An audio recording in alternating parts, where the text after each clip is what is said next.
All wet and washed out, eh? Yeah. Well, we'll try not to make you feel like you've been put through the ringer tonight, okay? Yeah. Well, Gary.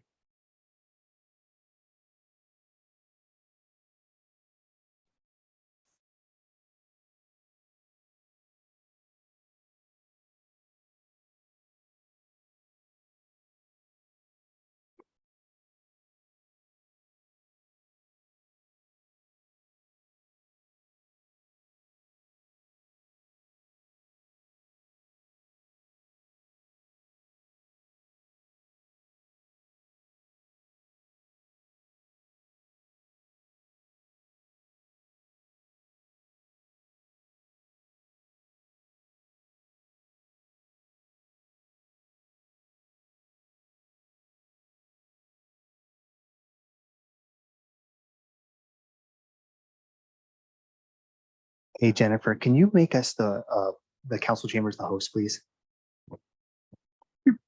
I can, I believe. Any chance Kev to grab a couple of chairs? Kev, can you grab 2 more chairs, please? 3? Yeah.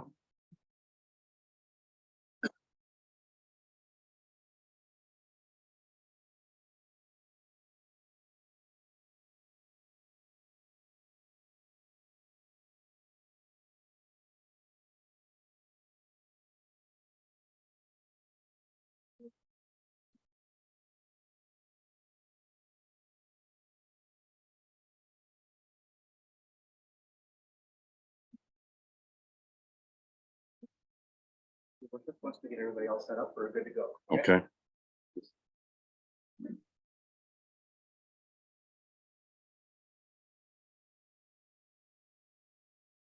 I'm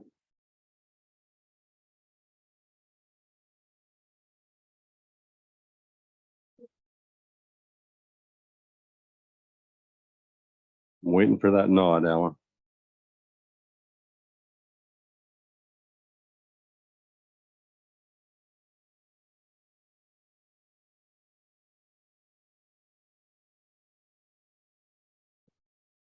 Okay, thank you very much, Alan. We'll call the meeting to order at 7 p.m. Before we do, we'll give a brief land acknowledgement. We will begin this gathering by acknowledging that the land upon which we meet is the traditional territory of First Nations people who have a long-standing relationship with the land, water, and region of Southwest Middlesex. We convey our respect to our Indigenous neighbors and thank them for their contributions to our culture, community, and our past and partnerships in the future. Today's meeting may be streamed live as well as recorded and published on the Southwest YouTube channel and website. Council and the gallery have been made aware of this. Disclosure of pecuniary interest. Councillor Choi, thank you very much for indicating your conflict on the one drainage matter, the Dimog drain, and the associated bylaw. I appreciate that. Additions to the agenda and changes, there will be some. The deputy mayor and I have discussed this in advance, and I'll look to the deputy mayor to inform you of the changes that are proposed. Thank you, Mayor Mayhew. That the agenda items 8B2, Gateway Sign Forthville, and 9A Municipal Branding Resolution be deferred to the next regular meeting. And that agenda item 8B3, Municipal Community Garden, and 8F2 Voucher Report be moved to the consent agenda, and that the regular agenda of council dated August 28th, 2023 be accepted as amended. Good, thank you. There is a motion there. Is there a second for that? Councillor McCollum, discussion? Council, this is often done for the purpose of bringing forth a more complete report that there have been other circumstances discovered or new ideas have come about, or just that their decision from administration that the work schedule may have not allowed as wholesome a report as what would benefit the municipality and council. That is often most of the time the reason for this. I'll call the question. All in favor? Carried unanimously.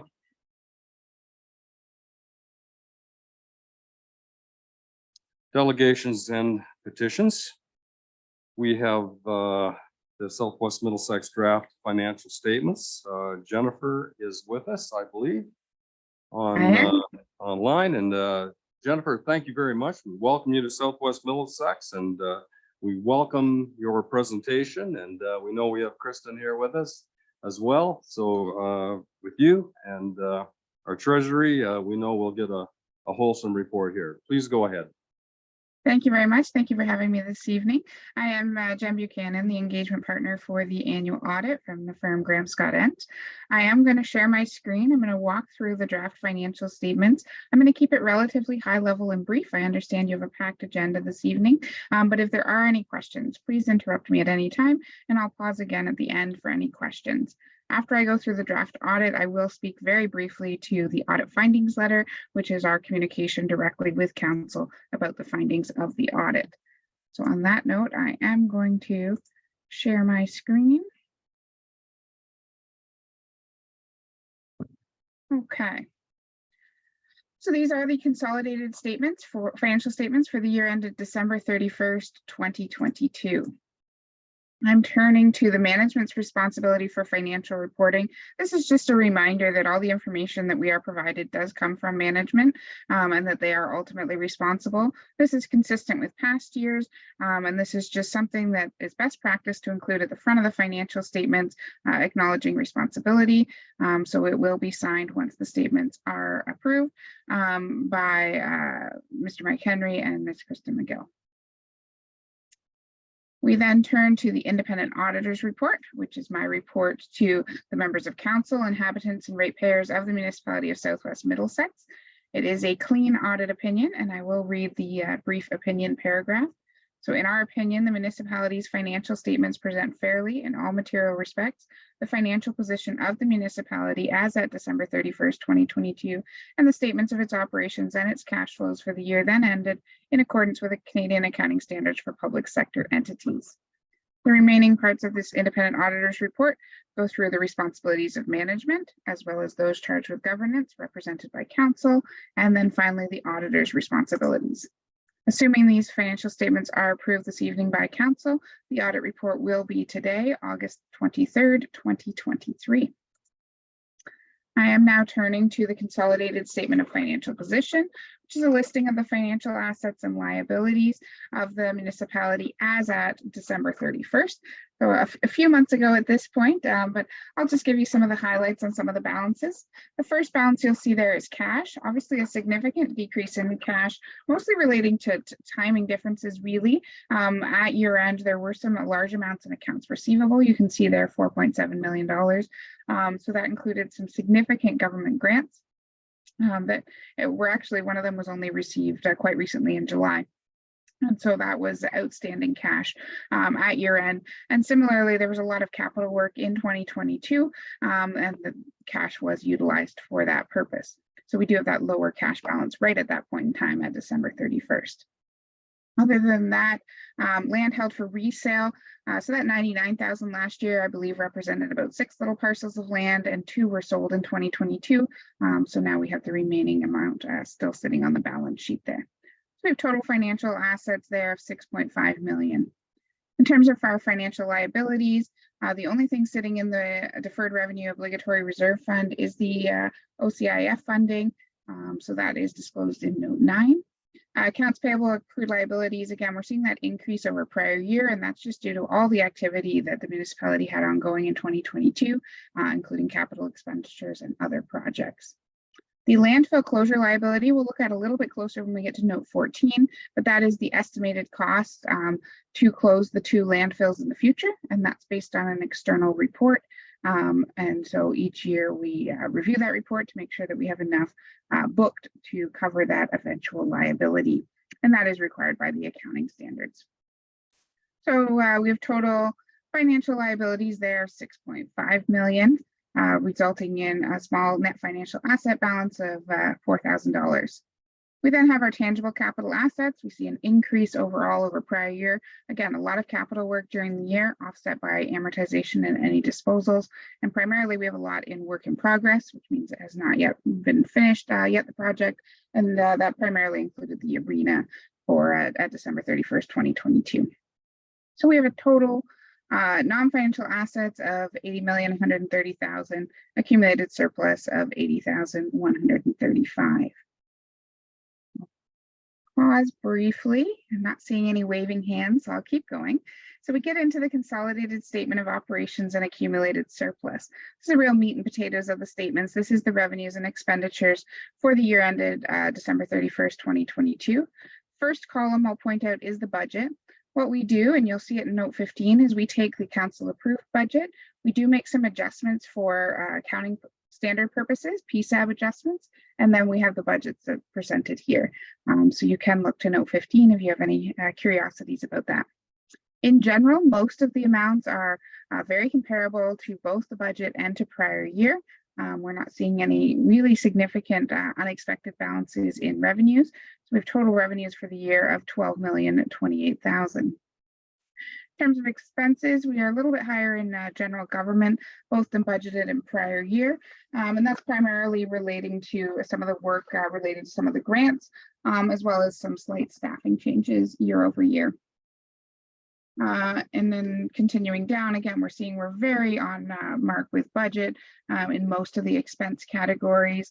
And our recreation and cultural services were a little lower than last year. Last year had some one-time daycare costs included there. But we have total expenses here of 12,405,000. We get to a small deficit before some other items. And so the other items include government transfers related to capital. So 1.6 million for that. Contributed tangible capital assets. So that is the Tanya Drive that was a contributed asset. So that's included there.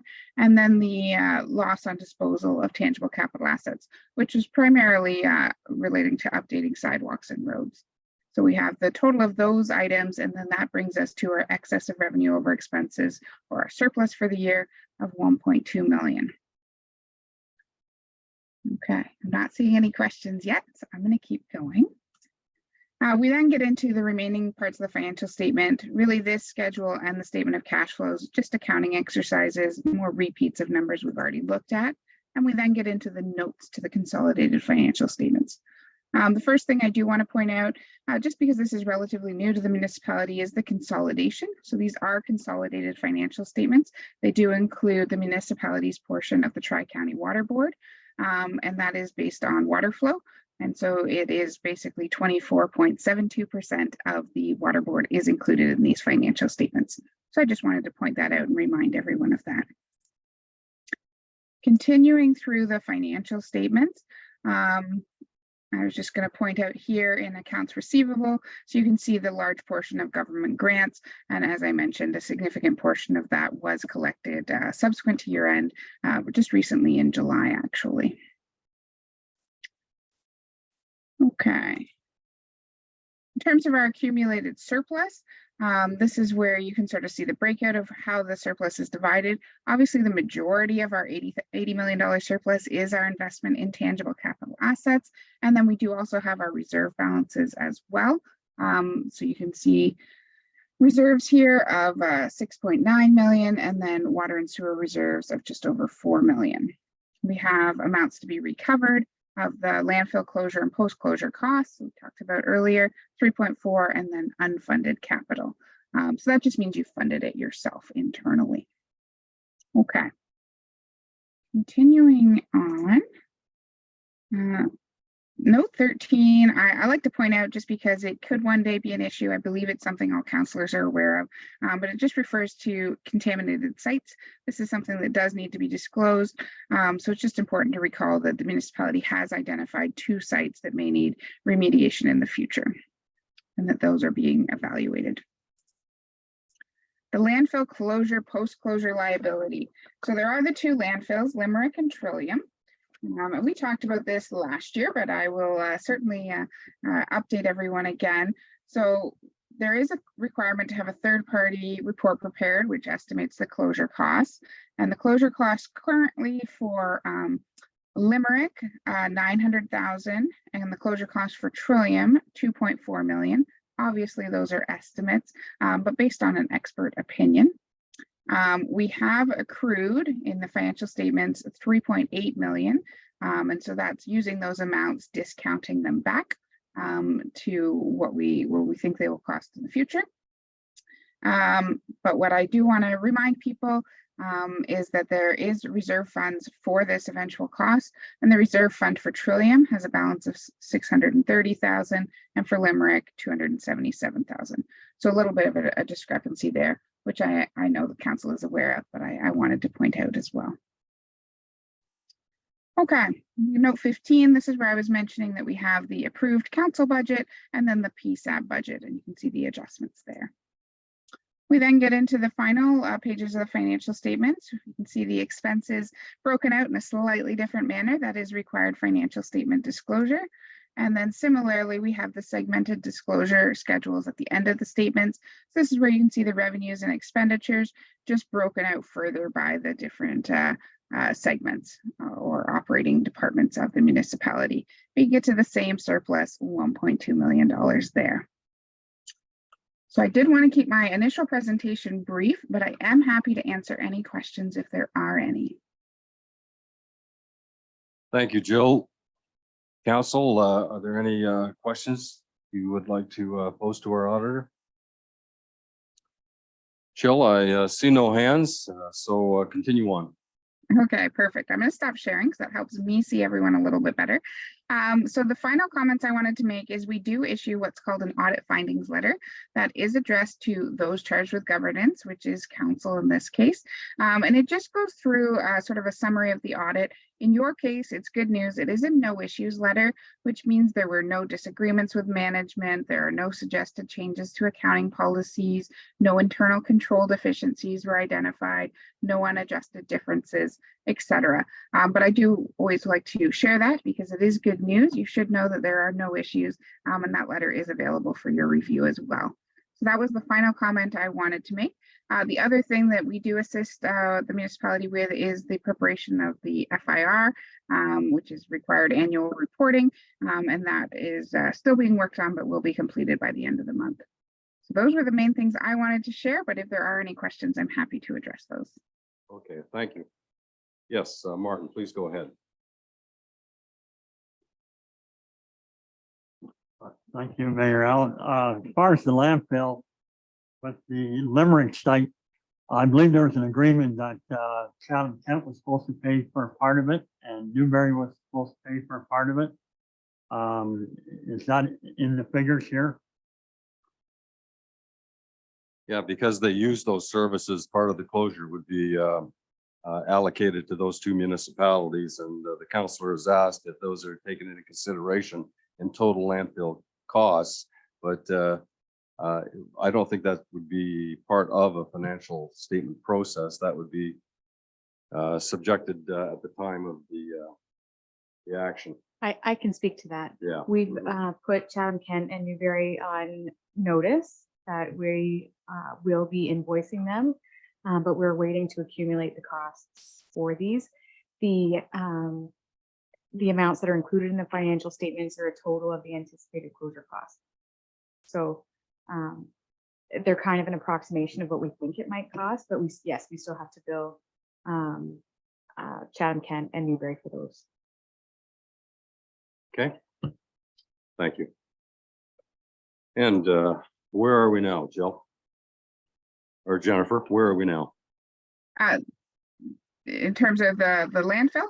No, in terms of your presentation. No, I am done. I am. Okay. If there's no further questions, I am finished. Okay, I'm going to make a last call. It is important. Last call for questions. Well, thank you. That's good news. If there's no questions, we must be relatively satisfied. I like to see the surpluses increase, and we appreciate your professionalism, and we know that wouldn't be possible without the work of Kristen as well. She got a pretty good report card on that from your report. That being said, there's a recommendation before council that the financial statements be accepted as presented. Is there a mover and a seconder? Thank you, Councillor Choi. Councillor Vink. All in favor? Carried.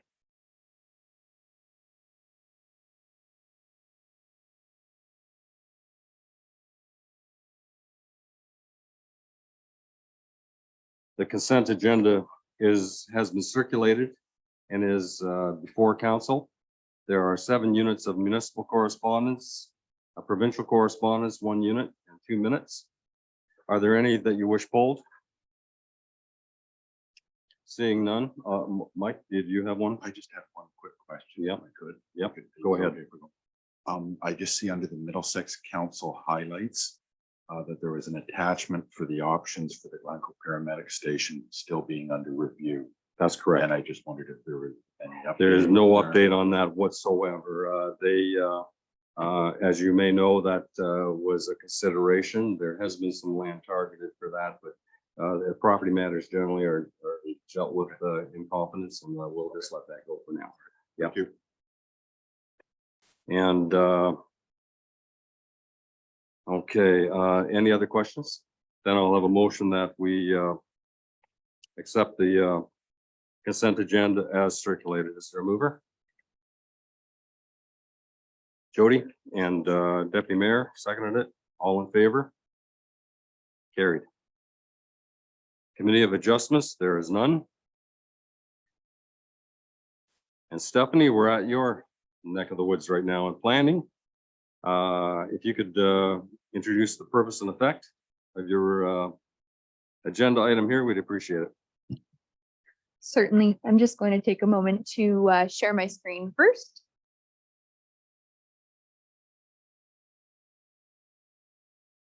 All right, so the purpose and effect of the application is to implement a condition of consent B4 2023, which conditionally severed a lot with an area of approximately 1.5 acres in order to accommodate the disposal of a dwelling surface to a farming operation. The proposed rezoning application seeks council's permission to rezone the severed lot to the site-specific rural residential RR-7 zone in order to recognize the residential use of the land, limit the range of permitted uses, and additionally to recognize an accessory building with a height of 6.1 meters, whereas the maximum height for an accessory building in the RR zone is 4.5 meters.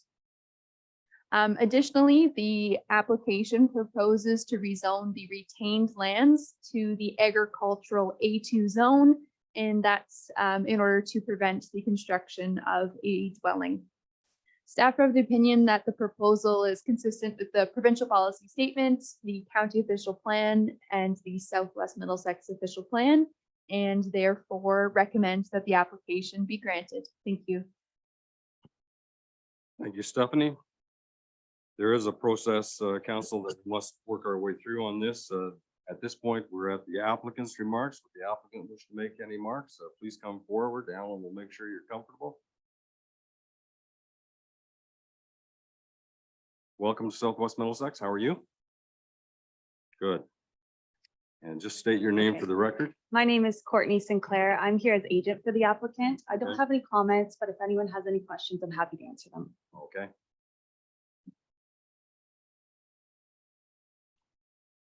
Alrighty, oral or written submissions, have any been received, Alan? None after the report was received. And council discussions, any questions you wish to ask the representative of the applicant? Seeing none, the recommendation is that the request be granted. Is there a mover and a seconder for that? Thank you very much, Councilor McCollum. Councilor Haggett seconded it. All in favor? Carried.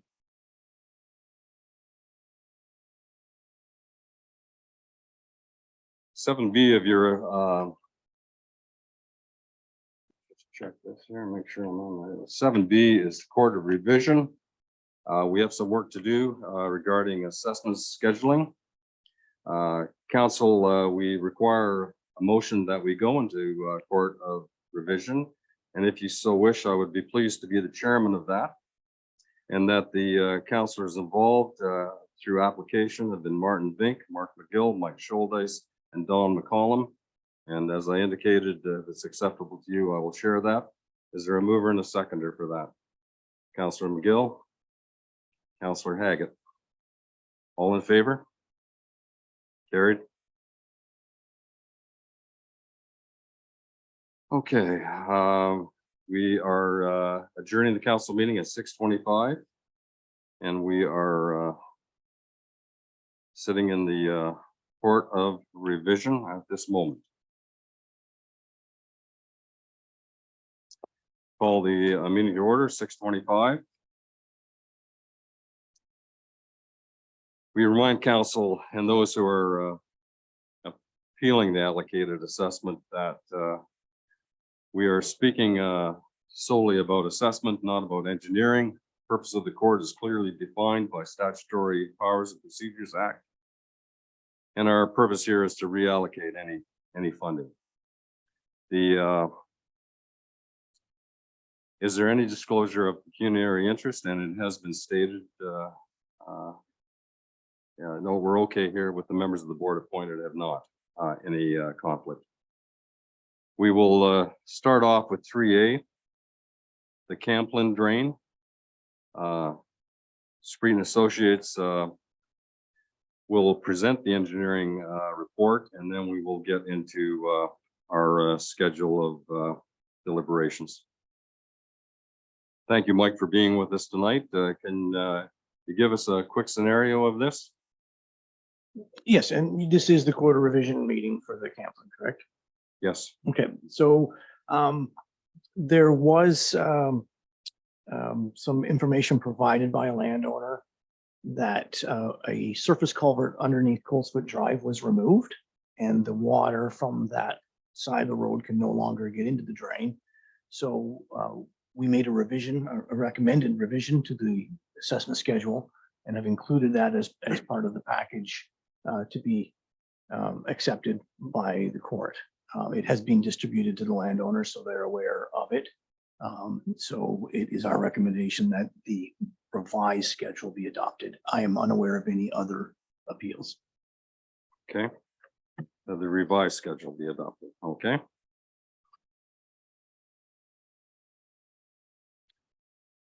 Alan, there have been no appeals on this.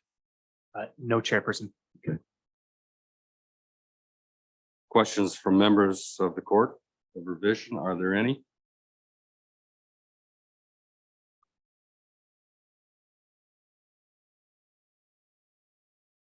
Seeing none, it is the time for the court to make a decision on the Camplin Municipal Drain 2023, that the assessment is levied, the revised assessment I should put in there, as levied by Street and Associated, dated May 5th, 2023, and adopted by provincial bylaw 2023/58, you pay the drainage works known as the Camplin drain be confirmed. Is there a mover and a seconder for that?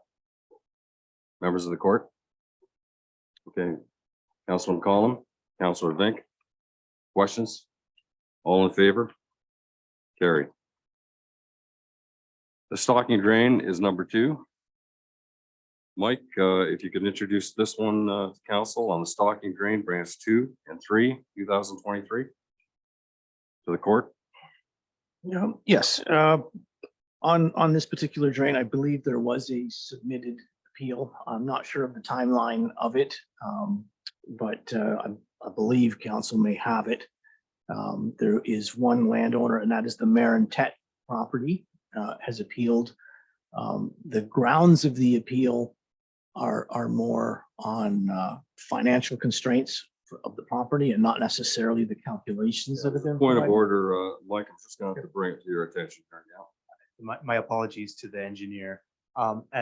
Before we engage on the details of the appeal, they need to be accepted because they were after the legislative deadline. So if we wish to hear it, I would like the chairperson to dictate so. Council, there is an appeal. It is at our discretion whether we receive it or not.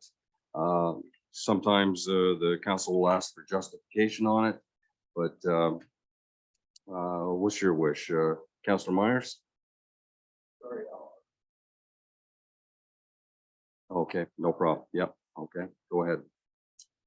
We hope all works out. Okay. Council, what's your wish to hear the appeal? Councilor Vink.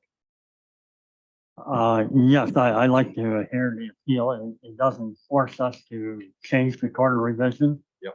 But I think in fairness, it would be nice to hear the appeal. Okay, is there a seconder for that, Court?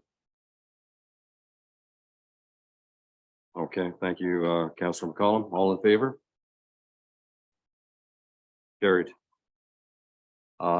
Yes, Your worship, I'm going to, it's a written appeal. I'm going to put it through to court right now. okay.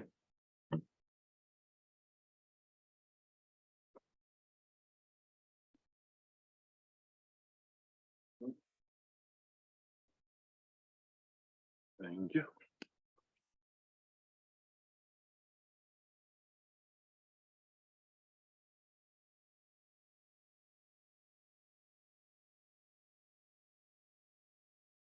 If you just give us a minute to read this, Mike, so that it's under our belt here.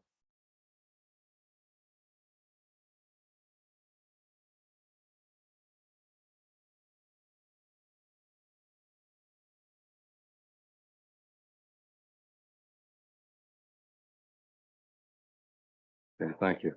Yes. Okay, okay.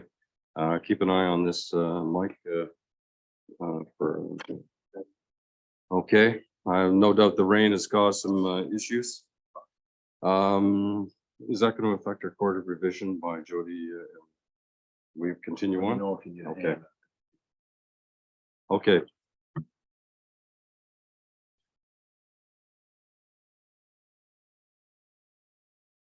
Okay, the court of revision will continue in the absence of Ed and Jody. We have received the appeal, Mike, so if you wish to speak to it, the court is aware of it, okay? Okay, as I mentioned, the appeal, it makes more reference to financial constraints than it does in it, rather than a challenge to the calculations that have been made. When we make assessments, we do have a procedure that has been recommended and accepted over time under the Drainage Act. We have instructions through the act itself, which dictates that we assess a certain proportion of the cost to benefit and the remainder as outlet over the properties that are within the watershed. This particular property is within the watershed, most of the property, and so it has an assessment for outlet, which is a portion of the cost for that pipe, and that drain has to be a certain size to accommodate all of the properties within the watershed. So that has been made. There is also a small benefit assessment, not a very large benefit assessment, due to the proximity of that property to the drain. It's not touching the drain, but it's close enough that there will be a small benefit for the functioning of the drain in a future connection if required by that landowner or a future landowner. So I don't see anything in the calculations that, we haven't charged something that we should have. We reviewed it. And, I don't have the authority to recommend any changes to it. Okay, thank you, Mike. No revisions on your assessment then. Council, we are at the stage where we can ask questions to Mike on this. Are there any? I know we have reduced numbers here. You okay, Don? You're all right. I see your, yep, no questions. Okay. We can deliberate on our decision now. Yes, did you have a question, Martin? Yeah, go ahead. Just further to what Mike was saying, they would have 10 years to pay for their loan, wouldn't they? Is that generally how it works? Kristen, can you answer that? Yes, we initially will invoice any drainage works, but if the landowner wishes to debenture it on their taxes over a period of time, we will accommodate that. Good. They will be made aware of that, I'm sure. Okay, any further questions? Court, we make a decision here. The recommendation that the assessment be levied as according to the engineer's report. Is there a mover and a seconder? Councillor McGill, thank you. Seconder. Councillor Vink, all in favor? Carried.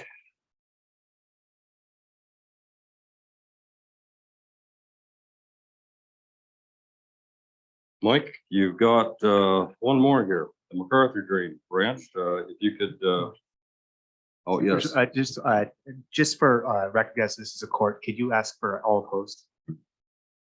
I'm sorry, could I ask for what? For those opposed, Close? opposed, against. Oh, all opposed, yes. All opposed? One, okay.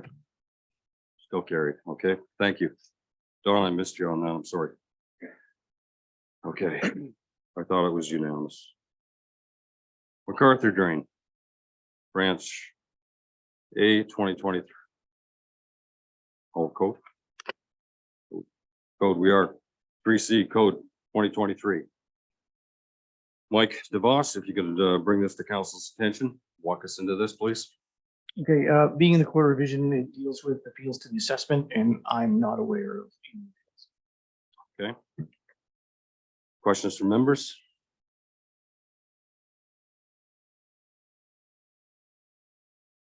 We are at the decision-making process, the recommendation that the assessment as prepared by Spreet be confirmed. Councilor McGill, Deputy Mayor Scholdice. All in favor? All opposed? Carried. 3D MacArthur Drain. Mike, if you'd like to bring this to our attention. It'd be similar to the last one, and because it's the court revision deals with appeals, and I'm not aware of any appeals. Okay. Any questions from members? No deliberations? Our decision that the drainage works known as MacArthur Drain be confirmed, the assessments. Is there a mover and a seconder? Don McCollum, Councilor McCollum, seconder, Councilor McGill. All in favor? Carried. All opposed? None. Good. We will adjourn the Court of Revision Committee at 6:37. And I'll ask for a mover and a second on that. Okay, Councilor McGill, Councilor McCollum, all in favor? Carried unanimously.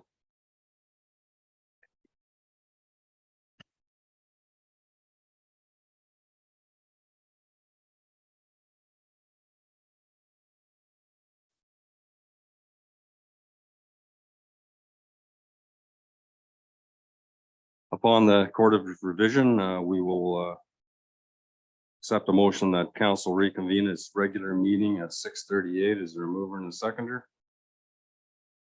Councilor Vink, Councilor McCollum, all in favor? Carried.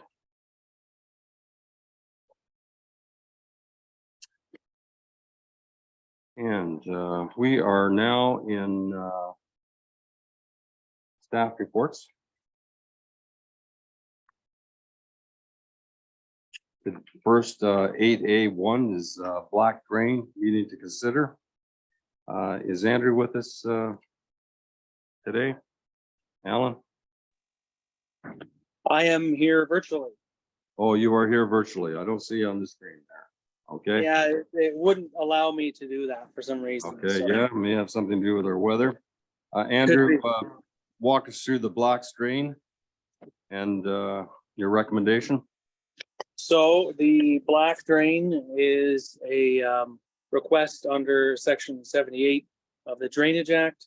And for the bulk of this, I will defer it to Mike DeVos, the engineer who authored the report. Okay, thank you. Mike, can you pick up the ball here? Yes, thank you. As mentioned, this is a report under Section 78, which is repair and improvement to the existing black drain. The black drain currently has two different ages. The original drain was constructed in 1954, and then it was further improved in around 1980, the lower part. The request was to improve the drainage up to today's design standards. There has been a significant increase since the original construction. We did an investigation. We came up with some preliminary proposals. We are proposing to twin the lower portion beside the 1980 portion, and then the older 1950s portion, which is the upper portion, would be replacing the drain entirely in its original location, except for the very, very top. There's a really small piece that goes from Pratt Siding Road to Centerville Drive that is okay and is going to be left in place. But there was a small change after the preliminary meeting that we had with the owners, but that has been accommodated in the request. So I would stop and open up to questions. Okay. Council, any questions you wish to propose, Mike? Yes, Mark McGill, please go ahead. Yeah, through the mayor to Mike DeVos. I was just noticing the total net cost is $135,940. And the municipality's cost, estimated cost will be $75,327, which is quite a bit more than half of the total net cost. Now there's about, is it 3 road crossings? No, maybe, well, a few road crossings. Could you just briefly explain how those things are calculated? All the extra charges for road crossings and how a road's assessed compared to a landowner. I mean, I'm not suggesting anything should be changed, but in a lot of these drains, it's fairly obvious that or to me it is, that the landowners are getting a pretty good deal. Yes, this is a fairly, I wouldn't say unique situation, but it's one where most of the drain is entirely along the road, and a portion of how the drain is constructed and why we're going the full length, and even the original decisions back in the 50s of where to take the drain were made, and that was to go along the road. And when you do that sort of thing, you end up having to cross the roads and avoid objects along the road, things like that. So there is more, and I'll say benefit. There's different types of assessment. There's benefit, which is statutory benefit, which is better control of surface water, better control of subsurface water. So it's a visual benefit. There is special assessment, which is separate. And under section 26 of the Act, any road, railway, or utility has to pay the increased cost above and beyond what would have been constructed if that road or railway didn't exist. So if you were building a tile in a field, you would have spent a certain amount of money. But as soon as this other infrastructure was built, you have to spend more. So we have to calculate what it actually costs to get across the road, and then subtract what we would have spent if the road wasn't there. And that increased cost is allocated as a special assessment. So in this case, we are crossing Centerville Drive, and we are also crossing Pratt Siding. The type of construction as well can have an impact. And when we bore pipes and we jack and bore pipes underneath the road to avoid open cutting asphalt, it's more costly to do that, but it does not leave a patch. And a lot of road departments, most road departments, try to avoid it if they can. If there's a resurfacing cycle of recommendation coming up within the next couple of years, you know, sometimes we see road departments say, no, just cut through it with a patch. But even patching asphalt itself can get expensive. So there's not a lot of savings to try and do that. And then you are left with the patch. So all those increased costs are identified. They are an actual cost special. So we actually identified the values of the dollars spent afterwards, separate them out individually, whereas the regular costs are prorated. So you take the final cost and prorate them over all of the parties' assessments, except those specials, because they do tend to vary more than what the individuals are. They are large assessments, and it is acknowledged on this drain. There's a number, you know, some large assessments to the roads. We do have 1, 2, 3, 4, 5 catch basins, which are all at the road. Structures have gone up a lot in the last few years too. So you know, we have even started considering at times where you don't have a lot of water of even using plastic catch basins rather than concrete catch basins. But, you know, cost of structures is significant in this case. So, you know, that's the main reason why you see what you see. Okay, Mike, thank you. Before we go on with questions, are there any affected property owners who are present that have any questions with regard to this? Please don't hesitate to put your hand up or come forward. Seeing none, we'll continue on. Requests from those present who add or renew their, remove their name from the petition. I see none. And we'll continue now with comments from councilors. Any questions, council? Seeing none, the time for decision is here. The recommendation the council accepts the engineer report in reference to the Black Drain 2023 and refer the bylaw to the bylaw section of the agenda for first and second reading. Is there a mover and a seconder? Councillor Vink, Councillor Choi. Last call for questions. All in favor? Carried.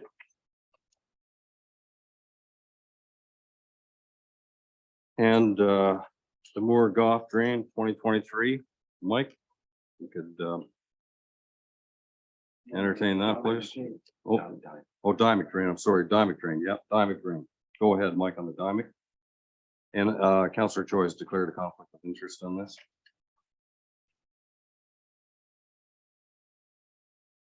Yes, similar to the last report, this report was prepared in accordance with section 78 of the Drainage Act for repair and improvement to the existing Dymock drain.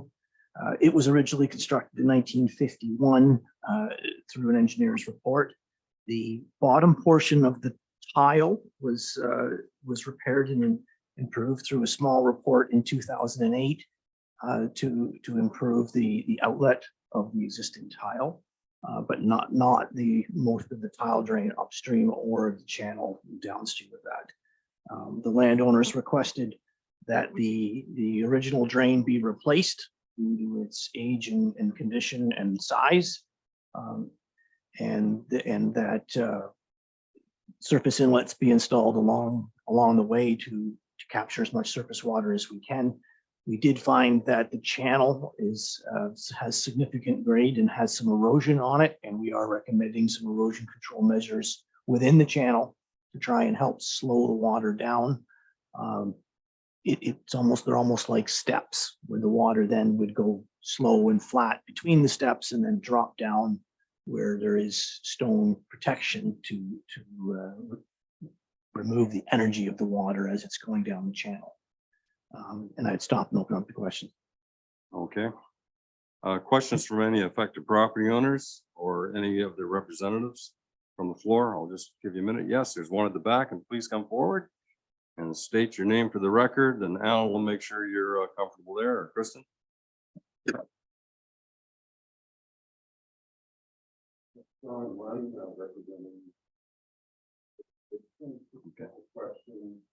On the erosion control, has there been any consideration at the out the downstream edge of that property? No, the municipal drain goes maybe another 100 meters and then stops, and then it's a natural water course. We went as far as a point, maybe about 70 meters downstream of the existing crossing at that point, and then we terminated. If people want to go further, you could, but we didn't get any requests either at the on-site meeting or at the preliminary meeting, so we didn't have any instruction to go further.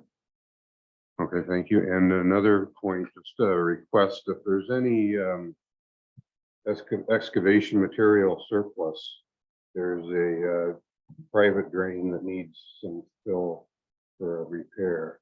And if that material is just put on the north side of the drain so that they could utilize that for that repair, that would be appreciated. Okay, yeah, perhaps you can make a note of that, Mike. And Okay, thank you very much. Are there any other questions from affected property owners? Yes, go ahead. Please come up if you'd like, or if you. Yeah. I will let Kristen, can you answer that? Or Mike would, are you referring to I'll let Mike answer that, and our treasurer is here, and she seems eager to go to the mic. So I think I'll let you take it, Kristen. Sure, I can. Once all the work is completed, we will issue an invoice. And if it is over $500, we'll send a separate invoice. You can choose to debenture it on your taxes if you'd like over a period of years. Otherwise, if it's a smaller amount, we'll just put it directly on your tax bill.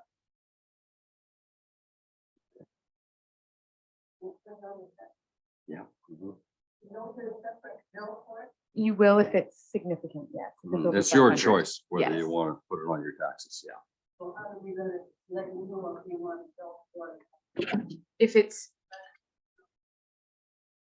If it's over $500, we'll send you a separate invoice. And You- then you can choose if it's too much to pay all at once, you can let us know and we'll apportion it over several years. Yep, for you just to pay. advise us what you want to do. Yeah.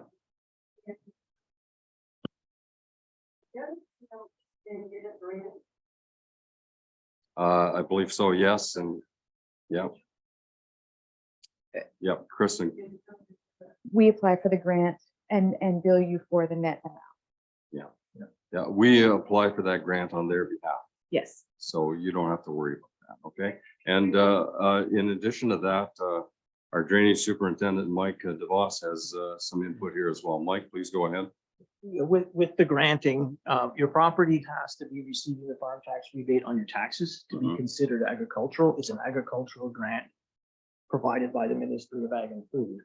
So if you get the farm tax rebate on your taxes, you are eligible for it. If you do not, then your property is not eligible to receive that. Okay. Any other questions from the gallery? And a request from those present to add or remove their names from the petition.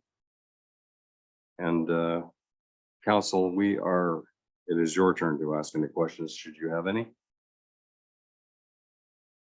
Seeing none, it is our time to make a decision. There is a recommendation before you that the engineer's report in reference to the Diamond drain be referred to the bylaws and bylaws section for first and second reading.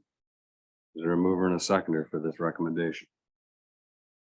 Deputy Mayor Schuldice, seconded by Councillor McCollum. Any questions? All in favor? Carried unanimously.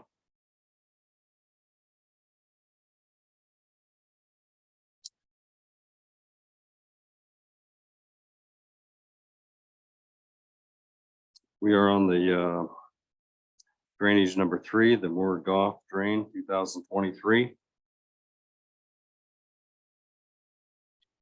Considering the report by Street and Associated, Mike, can you walk council through this, please? Yes, thank you. Again, similar to the two previous reports, this report was prepared in accordance with section 78 for repair and improvement to the existing Moore Goff drain. It was a drain that was constructed in 1942. And it's basically all tile drain. It has a main drain and about 4 branch drains. The request was to replace the existing main drain and then abandon the existing branches. The branches generally serve mostly one property. So the landowner requested that they be abandoned and then be reverted to private pipes. They will no longer have municipal drain status. So we are recommending that the existing tile be replaced with a larger tile, somewhat deeper, to provide better drainage for the area. There will be catch basins put in several places to capture surface water along the way. We do have to cross the town line road in Innedale Drive, as well as the Hydro One network line. They do want access for vehicles, so we do have to put in a sewer pipe and granular material. We did receive some questions from Ontario Hydro our Hydro One, and we provided responses to them. They, in the last year or two, they have been asking that we go through a provincial review process that they have to review these things. So there's a little bit more work than what there used to be in providing and getting approvals to actually construct the drain across that particular right of way. And I'll stop and open up to questions. Okay, any questions from affected property owners who are present?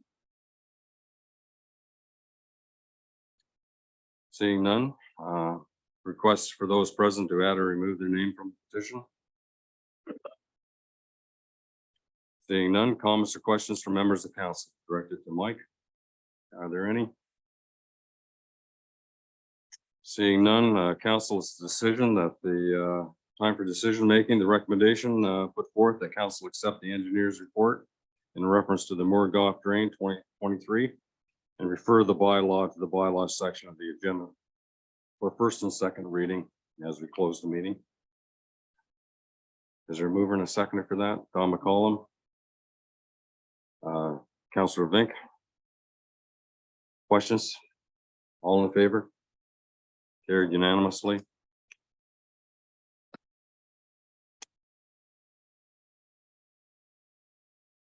Okay, Mike, thank you very much for your work. We kept you busy tonight there. And we thank you very much. Thank you. Good evening. Yep, we have a lot to unpack yet, council, so we'll mush on here. 8B administration report. National Day of Truth and Reconciliation. There's been an inquiry from staff, and I'll let Mike take this. Thank you, Your Worship. Certainly one of the easier reports of the evening, and I know there's a couple contentious ones down the line, so we'll get you started on a more simple one. End of the day, this is something that came to light as a holiday in 2020.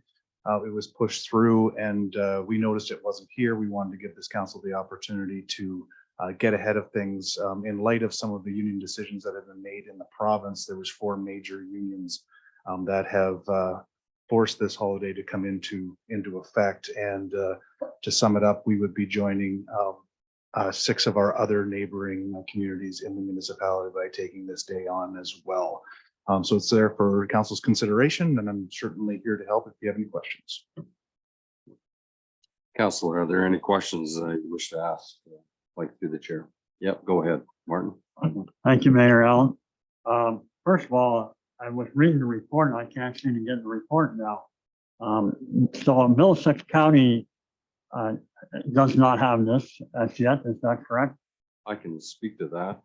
They do not have, the county council does not have it, but they have given it to Martin. They have given it to Strathmere Lodge, the RNs, care workers have it. Yeah, so and they are a division of the county, but the governance aspect of it outside the realm of long-term care do not have it at this point. And I noticed that this year it will be on a Saturday. So I don't see the rush to have it on. And everybody will be able to celebrate National Day of Truth and Reconciliation on a Saturday. And we just signed a contract with the outside worker for 3 years. So I believe this is something that should be in a contract issue. And so I will not be voting in favor of this. Is there any other comments? Deputy Mayor? Thank you, Mayor Mayhew. I'd just like to say that I agree with Councillor Vink's comments. Given that it's falling on September 30th this year, perhaps we could defer it and take a look at it in the future. I think it is inevitable at some point in time we will be doing this, but yes, I certainly appreciate your comments. Yes, Councillor Choi, go ahead, please. Thank you, Mayor. I understand that it falls on a Saturday, but similar to Canada Day, that can fall on a weekend and you still get a holiday. Yeah. In lieu of, statutory day. Yeah. So I It's will like be. a good example would be Remembrance Day. Remembrance Day falls on Saturday or Sunday. You get a day off in lieu of that. Yeah. Yeah. And that would be stipulated in the the condition. Yeah, the contract. Any further questions? Yes, Don, Phil, please go ahead. Yes, I believe the county doesn't have family day either, do they? Oh, I think that's a statutory holiday. They use it as a floater day, I believe. And I think Remembrance Day is one that some have and some don't as well. There's definitely a mix match out there in the industry. Yeah. Okay. Lots of conversation on this. Yes, Mark. Yeah, thank you, Mayor Mayhew. I think on Family Day, I get my mail delivered. It's not a federal holiday. It's a provincial holiday. And some of these holidays are kind of confusing because some people take some of them and other people don't. But I think I will support this holiday because I think didn't you say it was inevitable, you felt? Was that the word? I you don't used? have a crystal ball, but it is going to be part of future Yeah. negotiations. There's no Yeah, question about it. But at the same time, I see, our municipal employees, they get Easter Monday, almost, schools get Easter Monday, banks, I think. You get Remembrance Day, not very many people get Remembrance Day. This one, I will support though. Okay. Any further comments? The chair is asking for some direction on this. There's a recommendation for you. Is there a mover and seconder? Okay, seconder. Okay, any questions?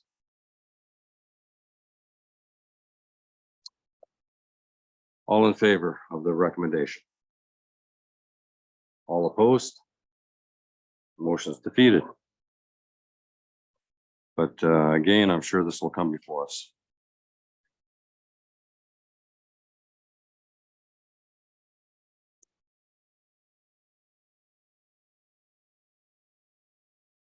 Yeah, 2 gateway signs are deferred. Thank you, Deputy Mayor Scholes, for doing that. Municipal Community Gardens was moved to the consent agenda. We've done that. Agricultural agreement is next. Mike, you're doing this one. Mike Henry? Yeah, so the balance of the reports on the agenda are all driven by council one way or another. They've either been requested by council to be analyzed and brought forth and or fall under our procurement or our policies as such for your approval. This is one of these. It was brought forth and we were asked to bring back the details of the agreement and the nuts and bolts that are assigned to it, and that includes the dollar values that come with it. I would like to keep all the personalities out of it. It's a sensitive area. It's a thing in our community that everybody has. But these agreements are coming in a lot of different forms. So while the numbers are there for council's consideration, unless you're really passionate about it, I just like to go with the recommendation where that you direct the chief administrative officer and myself to negotiate with the Glencoe Agricultural Society in some sort of alternative agreement. Okay, are there any questions that you would like to ask administration through the chair? Yes, Councillor Vink. Thank you, Mayor Allen. When I was reading this, I believe we've already just signed an agreement with the Agricultural Society for another 20 years. So, I'm not sure why we're rechecking this. I think it goes perhaps beyond the numbers in terms of some of the principles of the agreement. Am I wrong in that? It goes, Mike, could you address that question from Councillor Vink? In the agreement, it states that every 5 years, you can sit down and revise or look at the agreement again. We only brought the report forth because we were asked, and we gave the nuts and bolts on what the math looks like in reality, and that's what we were asked to do, and that's what staff did here. Okay. Yes, Deputy Mayor Scholes. Thank you, Mayor Mayhew. I know there's been some questions as to why there's a 20-year agreement in place. Previous to that, the last revision of this agreement was in 1995, almost a 25-year duration. So we reduced that to a 20-year agreement this time, so that the Ag Society could make some long-term budgeting plans. And we included the cost of living going retroactively and moving forward. with this being the only large accessible facility to rent in it, Southwest Middlesex, and the center for most community functions. I'll move that we take no action on this and leave the current agreement in place. Okay. Councillor Vink. Thank you very much. Are there any questions? Councillor McGill, please go ahead. If we leave the current agreement in place, could there be, there's always details that need to be ironed out. Would that not still give us room to talk about how to deal with certain issues that might arise? From the chair's point of view, I think the Agricultural Society are exceptionally important to our community. They are, in view of their recent history and the success that they have had in these lotteries, they have become, I don't like to use the word service organization loosely, but they are in fact go beyond animal husbandry and Glencoe Fair. These funds cannot be used, many of the funds that they have cannot be used for light, heat, and water. It can only be used for purposes of charitable organizations within our community. In fact, I would not hesitate to say that they are aside from Southwest Middlesex Council, they probably donate more money to charities in this area than anyone else other than the municipality. So they are exceptionally important to us, as are their buildings. I think that there has to be, and I think that we have already started it in my conversations with their CIO. The Ag Society feel like they can approach administration at any time they want, and they have been doing so. So I think the dialogue has to continue. I would not hesitate to support this motion that's on the floor at all. But going forward, I think that there has to be some connectivity between administration and the Fair Board. Your mayor goes to most meetings. All right, I'm a member of that association, and I am there. And if I have any concerns, I always advise our administration of them. But yeah. Thank you, Your Worship. I'm just going to add in, and it's to support the Deputy Mayor's point and your point, Councillor McGill, is in the background, it states here that the agreement was amended and approved by Southwest Council in 2019. So we're talking, we're going to come up to 5 years. And it says right in the agreement that the review is permissible after 5 years. So we'll be just sitting with them after 5 years and say, what do we need to tweak? What do we need to change? And I think that supports both groups, both camps of what you're trying to accomplish. Exactly. Yeah. And Mike and I had discussed this. We didn't know what council's wish would be, but we just want to have a chat. So to speak. Yes, go ahead, Mark. Yeah, thank you, Mayor Mayhew. I want to put words in anybody's mouth, but Mike, did you say that there was a request to re-examine this? It's in the background here. Okay, there was Yeah. 300 over 300 pages. of- Yeah. No, it Of was stuff there. requested that the terms of the agreement be looked at. But Who requested it? one of the absent councillors brought it up as an initial notice. Okay, so it came from a councilman. Yes, correct. All of the reports, with the exception of one, have come from the request of either council or Yeah. part of our policies. Oh, just a reminder to council that administration generally only do reports when they're asked for by council. Okay. All right, there's a motion on the floor. It's been moved and seconded. I'll call the question. Are there any more questions you wish to direct to the people who made that motion and seconded it? Seeing none, all in favor? Carried.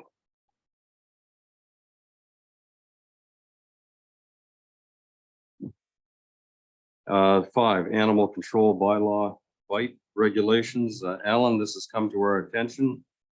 Yes, thank you, Your And Worship. I'll let you take this. Okay, so basically, there's been some issues isolated by our enforcement team that we can't take any action when there's bites from municipal side. This is the most simplistic and straight to the point fix that I could come up with. It's been backed by the Humane Society as an appropriate action, and I'll leave it to the floor for any questions. Okay. Any questions we have been directed by the Humane Society to, and through Alan's study of municipal manners, suggest that we address this immediately. In regard to dog bites, are there any questions you wish to pose to them? The recommendation is before you. Would someone be strong? Just one quick Yeah, question. if you I bet. could, Mayor Go Mayhew. ahead. I just see that I think there's a $300 penalty if there is a dog bite. Who enforces that? Is that our bylaw or does the Animal Control Society or Animal Control do that? They're one and the same in this situation, I believe. Okay, all right, thank you. Okay.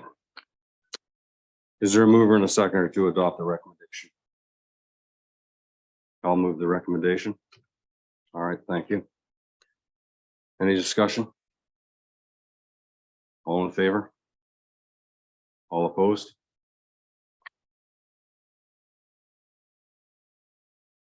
Arnie, welcome to Southwest Middlesex. How are you?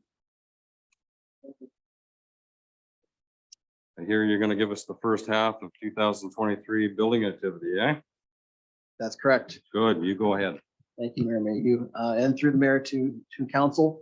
I'm pleased to be here today to present a very good news report to council for building activity for the first half of this year.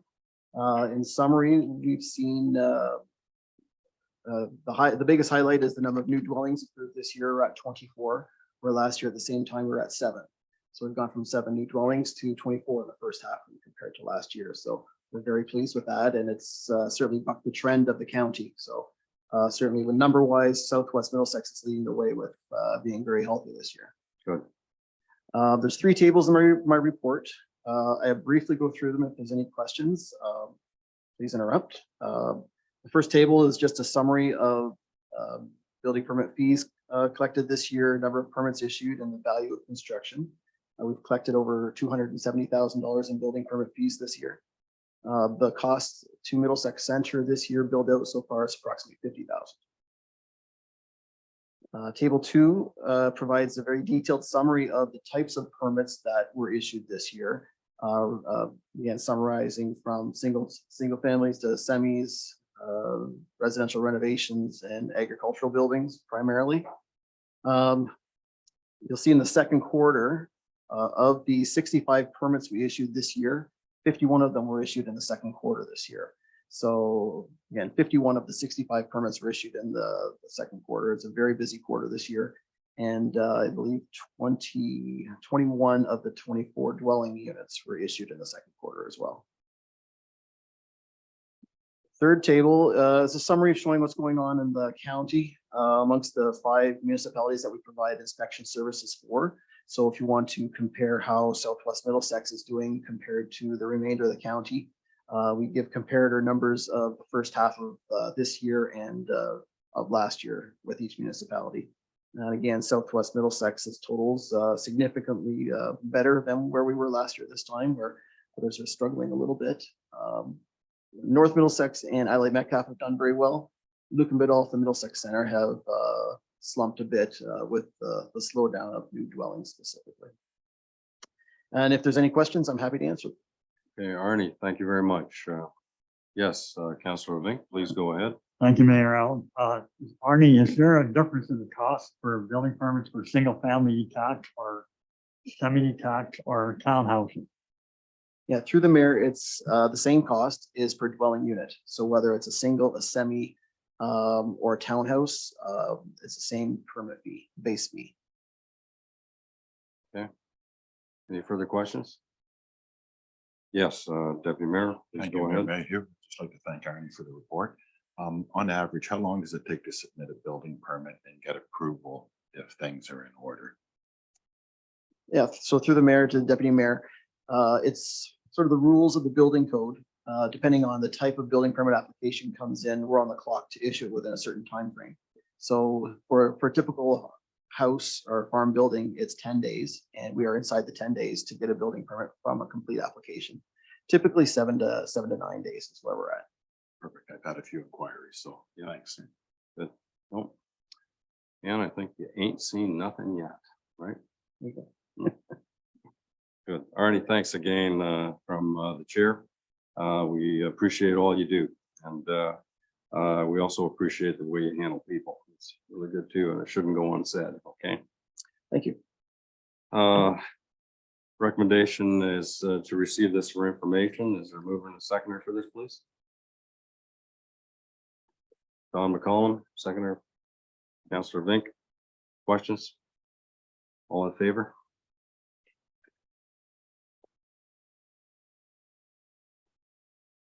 Morrow, you're up to bat here now. River Drive property. Can you, oh, just a minute. Oh, Arnie, do I hear you've got an award? Huh? Did I hear you received an award? Yes, humble as I am. I thought I saw a medal on your chest or something. Yes, there's some smiles today. Yeah. Yeah, I'm happy to let council know, yesterday at AMO, the Association of Municipalities of Ontario's conference, Middlesex Center was one of 3 recipients of the PJ Marshall Award. The award's issued for innovative ideas and practices across the province. And our building division was recognized for both our shared service agreement that we have with our 5 municipalities and our involvement with establishing e-permitting, electronic permitting over the last few years. So Good. we're very pleased to get that. Well deserved. Okay. Thank you. Put you up on the screen. Yeah, there. That's it. Look at that. That's Mayor David and I. Council. You're on TV, Ernie. There you are.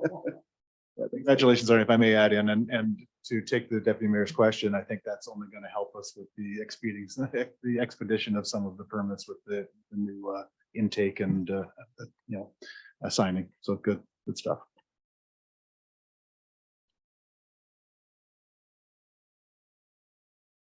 Morrow, you're up to bat now. We are discussing the River Drive property transfer. This has been a long journey for Southwest Middlesex. And I think it has perhaps something to do with our extreme weather events that we have had and will no doubt continue as we've seen tonight. Okay, good example of that. So I'll let you introduce this to council. Thank you, Your Worship. Before council to report regarding the River Drive property transfer, the CAO and I have met with property owners on several occasions to discuss the property transfer. It was decided to reduce the length of road closure, which then only involved 2 property owners. If you refer to the map, you'll see it indicates in yellow the private road that will be closed. Included in the report is the terms and conditions requested by the property owners in order to complete the land transfer. And before you 4 recommendations, and I'm here to answer any questions that you may have. Okay, thank you. Any questions from council? Yes, Councillor McGill. Yeah, thank you, Mayor Mayhew. From a practical point of view, how does a private road work? Because it looks like there's, multiple properties on it. So they all can use the road, but they jointly own it somehow? Is that what? Through the mayor, basically, there's only really 2 affected property owners down there. So that will be considered a private road for them to access their land. So then they have to somehow share the upkeep of that road? Like, does one of them own one part of the road and the other one own? I don't understand that. Yeah, I understand what you're asking. So basically what we're doing is we're dividing that road in half. So one half of the road will be designated to one of the owners and the other half will be to the other owner, because the way it works out, just the property to the east is all one landowner and to the west is all one landowner. So we're just dividing that road in half and they get 50% of the road.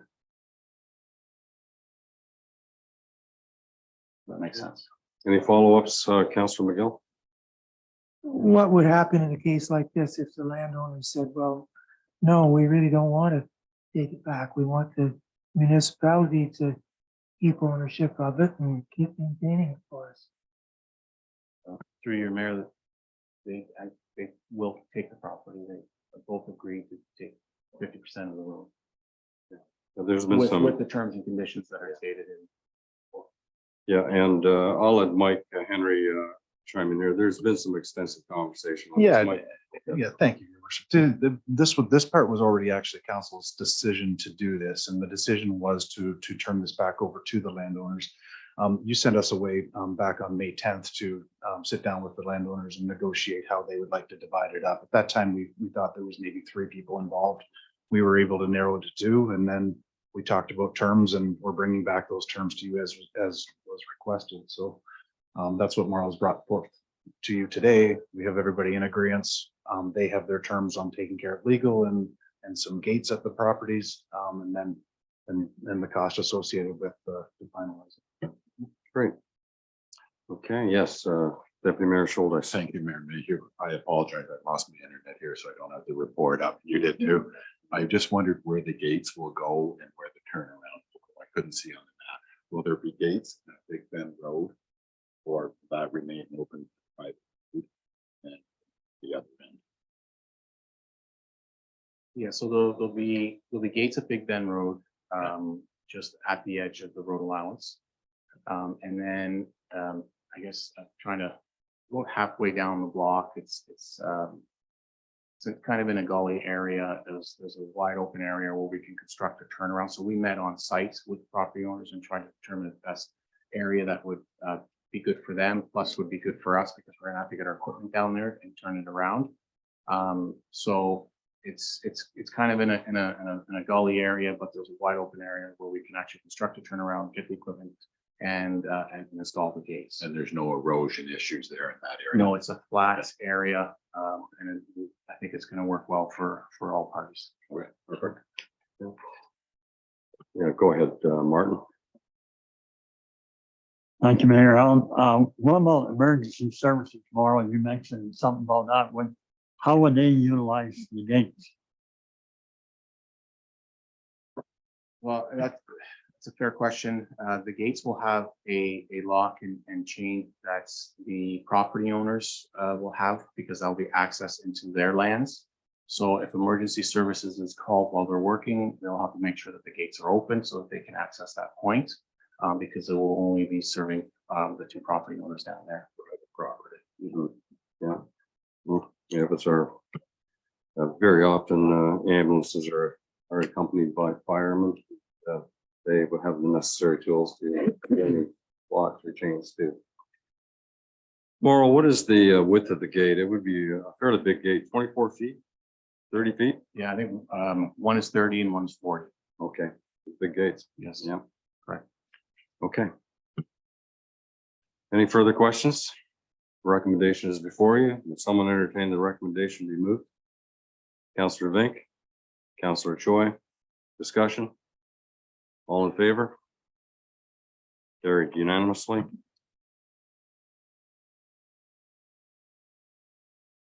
Moral number 2, road studies needs.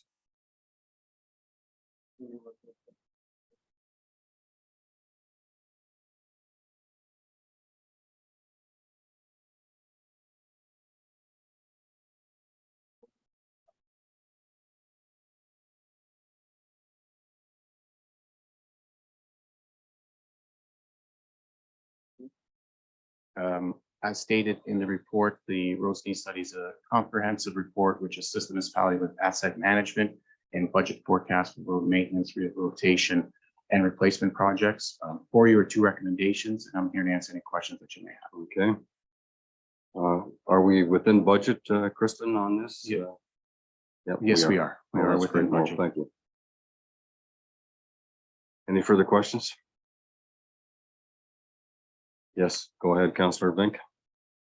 Thank you, Mayor Allen. Did we have a road need study done, say, 10 years ago or whatever? I'm not familiar if one has been completed within the last 10 years. Okay, I thought they would reference to, I believe we have an existing road need study. Because we have some sort of study on what roads to be tar and chip. Maybe you recall that, Councilor McCollum? But yeah. I'm not aware of another report that was done that I've looked and It was a while ago. So maybe they, If we Maybe could, they if we wouldn't- could locate it, it would be great assistance with the new consultant to help them with this current study. right. And I'll search for it some more if we can try to find it. Any further questions? Yes, Deputy Mayor. Thank you, Mayor Mayhew. I'm just looking at the report quickly here. I think you said it would be done by November. That is correct. When I looked at the schedule within the proposal, they were projecting that they would have a presentation to council in November. That's good because we may need some of that information for budget time this year. Absolutely. Thank you. Okay. Thank you. The recommendation, any further questions? I think we've got them all. Recommendation is before you. Is there a mover and a seconder? Councillor McCollum. Second, Councillor Vink. Moved and seconded. Last call for questions. All in favor?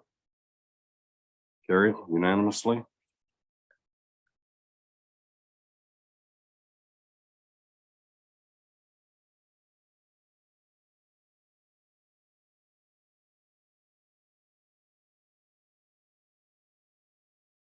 Wastewater treatment request for proposal.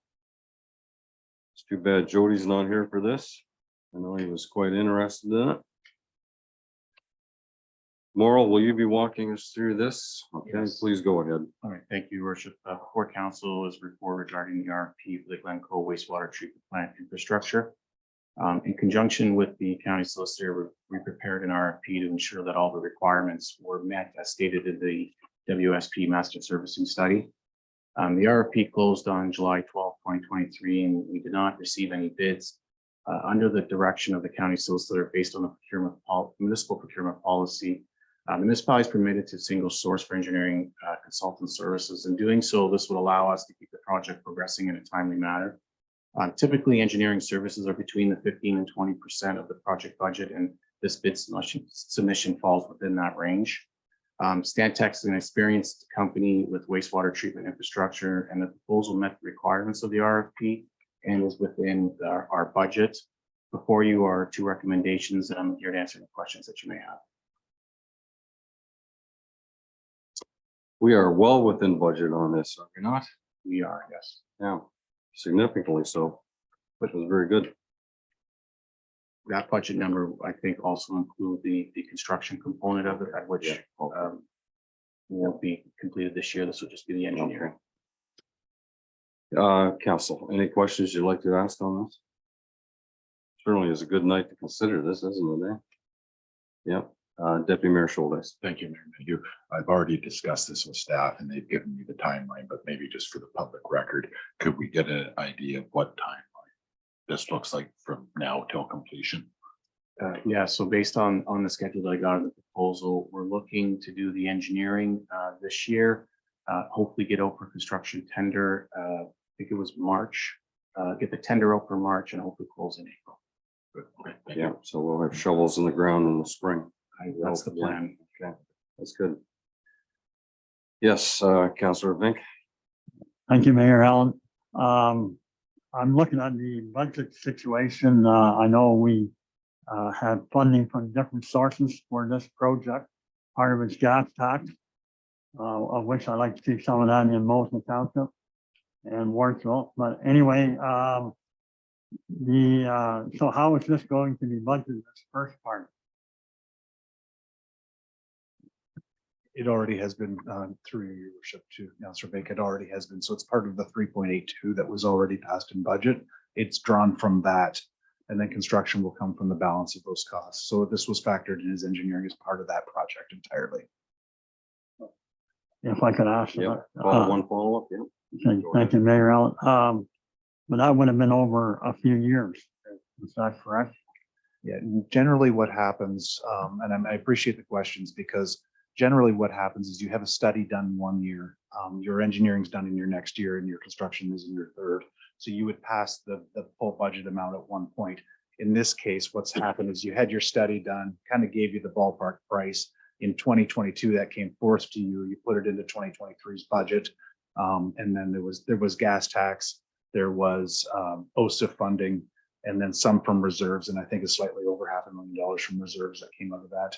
and the balance was debentured, because I remember Councillor McGill asking some questions about this at the time as well. So that's where all that looped in. It seems before this administration actually kind of came together, you had one step that was out of step, and then we've caught you up. Sure, I might add too that if we are we are entertaining, when these expected 300 homes over the next 5 to 8 years, if they come to fruition, we have checked our capacities, but this is required in order for the future growth, and that future growth will give us substantial assessment growth as well. That'll stabilize taxation for a good many years, so that's why it's so important to move forward on this. Okay, any other questions? Would someone accept the recommendation as circulated? Councillor Choi. Is there a seconder? Councillor Vink, thank you. Everyone's had a chance to ask some questions. All in favor?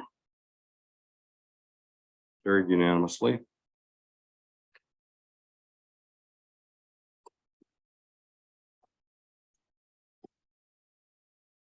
Mike, this is another one, the municipal programming versus rentals. This was a councillor did request administration for this report. You're prepared to give it, I understand. I'm going to jump in here. Kevin co-authored the report, but I'm not prepared to take a brand new staff and. Oh, yeah, I get it, Kevin, yeah. Kevin, So- I apologize. Sitting back there so quietly that. So there's a lot here, and I want everybody to really take heed of a few words here. You're sitting here with a guy that came up through Parks and Recreation, and I remember pleading and begging just to get certain things as a director and manager in those departments, because they're soft services and they come with costs. Arenas don't operate on making money. Parks certainly don't, pools certainly do not, and programming doesn't either. The question that was asked of us is where's programming at? I think there was a lot of cancellations happening. Are they worth value? And I think the most important piece is we brought forth, how many users we actually have in certain programming sectors, and how many things are actually getting used. And I can certainly point out, and it's undeniable, pickleball, drop-in pickleball is an extensive one. And I can tell you, with the arena coming back online here in a couple of weeks, we also had just obtained a grant to be able to put pickleball lines on the arena floor. So maybe things like that get analyzed. I think in the infancy and the changeover in staff, this report may have got a little bit overzealous in discussing certain facilities in the community, particularly when it comes to rental contracts, et cetera. So I would think, to give everybody kind of a nuts and bolts, programming does cost this municipality about $46,000. And that's inclusive of some of the rent we're paying out. Wardsville is a perfect example because we do pay rent. We do have programs up there. We have a cost associated with both. We don't get a lot of revenue back in, but we also don't have another facility to put these people in. And I think that's what it comes down to. We don't own something there. Here we have some programming that's in the train station. We don't see quite as large of a loss. However, we do see a loss because we're getting people in running programs and they're not actually paying us rent. And that's something that council, I think, needed to look at, needed to understand. Much like the Ag Society report, this is a business view of what this is. This is not the reality in what the community may feel when it comes to having services provided to them. And that's what's being put back to you. So I'll let you take your recommendations, and I will say the words that this administration serves at the will of council. And if you want to have those discussions, I can tell you that soft services are a well-being need in a community. They do come with costs, and now you've been determined or given what those costs actually are as requested. Okay, any questions? Just perhaps a historical note on this, if I could, in amalgamation. Councillor Vink, you may realize this, the Arts and Music Center on Main Street, that building on Main Street with the gargoyles on the front, that was a municipal building at one time. And I know in amalgamation, it was in very rough shape. It was sold. And at that point in time, to accommodate the loss of a municipal building, you know, the Masonic Hall, an inquiry was made to use it. So that's how we ended up utilizing that newer facility. At the time, the building was examined and it was found in need of many things. And it was sold at that point. Questions? Yes, Martin, I saw your hand up there. Go ahead. Mayor Allen, the only thing I want to say is that I certainly do not want staff to terminate the lease arrangement with Warsaw Masonic Hall. I think CEO Mike Henry explained it, that there are soft programs and there are recreational activities needed in each area. And so that's the first thing I'd like to see out of this recommendation. Thank you. Any further questions? Kristen, if I could ask one, is the rent approximately 3,000 a year? Is that what it is? Approximately, or what is it? Am I wrong there? That we pay Yeah, 4,500. 4,500. Okay. 4,500. Yep, go ahead. Your worship, I had some discussion all around, and certainly the input from council has been valuable over the past little while, and certainly some discussions you and I had over the last couple of days. And Councillor Choi for that matter too. So I'm to the understanding that the Masonic Lodge is in need of some upgrade and in need of some help. And I think there's an opportunity to maybe have some larger discussions with them on getting some of those improvements to happen. So it's a little bit more accommodating for us in the short term. It's a very short lease that we have with them, and that might just get us over the hump until there's a new facility in the works, pending this council's approval, of course, down the road. Okay, that is a good suggestion, and it does give some direction in sync with the direction that I've heard from around the horseshoe. Currently, are there any other comments? Councillor Choi. Thank you, Mayor. So yes, I'm with Councillor Bank. I don't feel that we should be terminating the lease, but I do agree that we should be working with the Masons to hopefully do some upgrades to make it more comfortable for our programming. Recreation, the mayor and I just went to AMO, and one of the sessions we both sat on was the importance of recreation, parks and recreation. And a lot of what they had to say was very interesting, that parks and recreation reduce costs in healthcare, social services, and the justice system.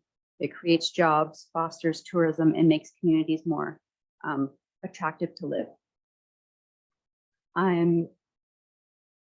I do not want to see it change to a rental program. I don't think it will be as affordable for the community members to participate in the activities that are provided. The service that we provide allows people to use the recreation at a decent cost in their neighborhood, which also allows them to say they go bring their kids to the children's program for 1.5 hours, and then they go do their groceries, shopping, and everything in town. So I don't feel that we should be changing it over to the rental side of it either. But also some of these numbers, they say it's an annual number of participation, but it was only up until the end of July, I think, majority of the programs ran. So they aren't even a full grasp of what, how many participants are participating in the activities. I know my boys both went to the children's programming in Wardsville, and there were over 20 children there, and they were having a ball. Like, it was just, it was fantastic. So like I said, I would like to keep the lease with the Masonic Hall with conversations on improving it. And I would also like to see that programming that we have been utilizing, that we continue doing it. you, Councillor Choi. Alan, we may need your assistance on new motion on this one, so just get your ticker working there, okay? All right. Deputy Mayor Schultes. Thank you, Mayor Mayhew. I requested this report and I'm not surprised to see how much it's costing our ratepayers. I'm sure that the void can be filled through libraries, schools, businesses, and other organizations for this type of programming. There is people out there that have shown an interest in wanting to take it on. What did surprise me was the termination of the lease agreement with the Wardsville Masonic Hall. So with that being said, I will not support the termination of the lease agreement, but I will make a motion to support the end of municipal programming. Any comments? A seconder on that. I have to ask for a seconder on that. Is there one? Yes, Martin. Mayor Allen, yes, I think we will need a clarification on what the motion is going to be, because I'm already not quite clear what we're going to be voting on. Well, The only thing I do want to point out with the Masonic Hall, I know there's a bit of a loss. I felt that some of the calculations were a little unfair. For instance, and I know I'm not knocking the train station, it's an iconic piece for Southwest Middlesex, but we just put in $200,000 for a deck there, and that's not included in the cost. So we weren't, some of these figures that were presented to us, in my mind, wasn't apples with apples. And so therefore I want it quite clear what we're voting on. just a correction, it was more than a deck, it's the drainage around that station too, and the water problem that we had, which was significant. Yes, Mike. I'm gonna try to help guide here as best we can. Clock stickle. So you have some, it's clear that you want the Wardsville Masonic Hall stay put. So that's easily just removed. And now you've got that, I assume. Some of the programs are quite extensive, and maybe the location of them with the arena coming back online, there could be a relocation and they be done as a drop-in program, as opposed to having a programmer that either doesn't show up or doesn't get there, and that we can help coordinate that, but they have to be successful. 445 people playing pickleball, it might be worth looking at that as an option, particularly when we have a grant in that regard, and they can do it as a drop-in program, but at the arena. So maybe it's a further assessment that it would be beneficial if we did that. Right now, the pickleball courts that we help align programs with are outside. And then when they do come back online, when it is outside, maybe it's inside, and maybe we evaluate that and do that. So maybe it's just accepting the report, taking out the Masonic Hall, and asking us to monitor over the next little while and come back with the report. And that gives Kevin some time as well to get to know everybody a little better. Just to add to that, Kristen, I think would recall too, there's counselors that have asked for public opinion on what they want through surveys and things like that, and activities were paramount in those surveys that were put out to the public. In fact, paramount enough that I thought it was the most requested thing was programming of activities for children and adults on a non-competitive programming is what it was referred to as, and that is what programming services that we're doing. So if in fact you want public input, and if in fact you're going to listen to the public, they asked for this in very large numbers. Yeah, go ahead. Thank you, Mayor Mayhew. I'd just like to point out that there is people in our municipality that offer services like yoga and do resent the fact that their taxpayers are being used to run competition against them.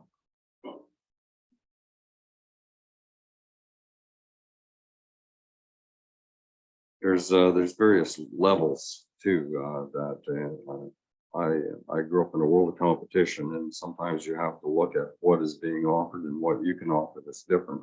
There are various levels of programming that can be offered as well. Yes, Councillor McGill, please go ahead. Yeah, thank you, Mayor Mayhew. I do like the sharing of resources.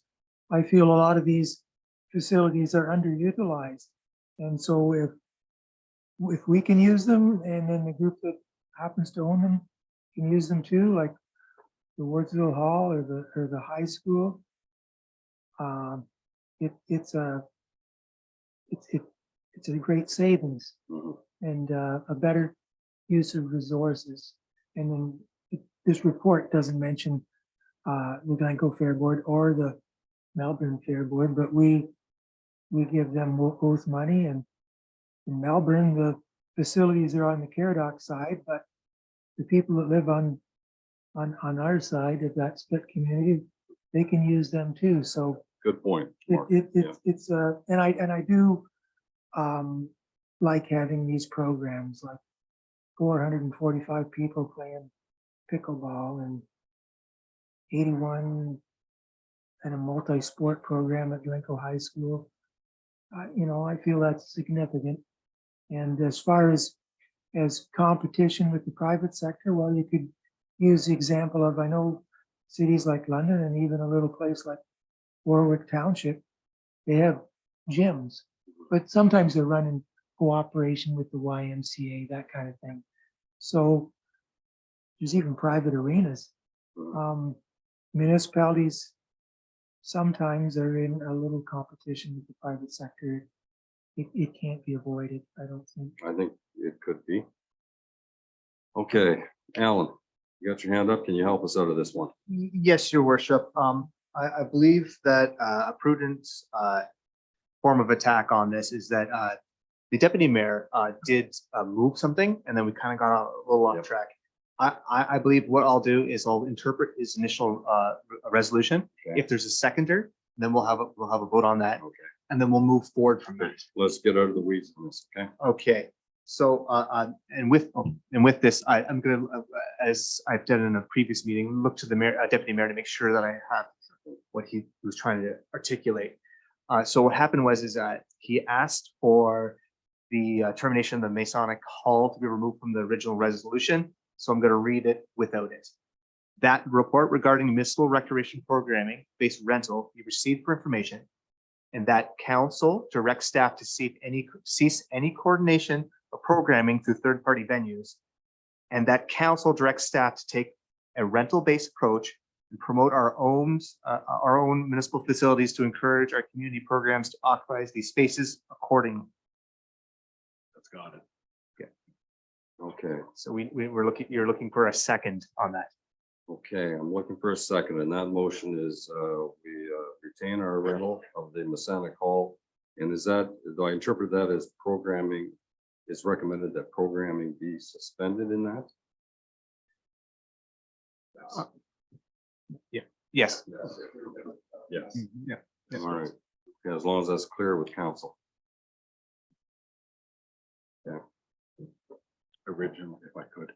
Originally it was just the programming. I realized how much money we were losing on it.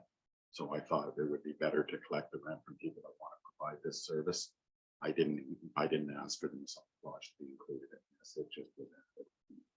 So I should have just asked them to take it. Staff acknowledged that earlier when I said there was some overzealous portion of this. I think when we found out the loss, it got included.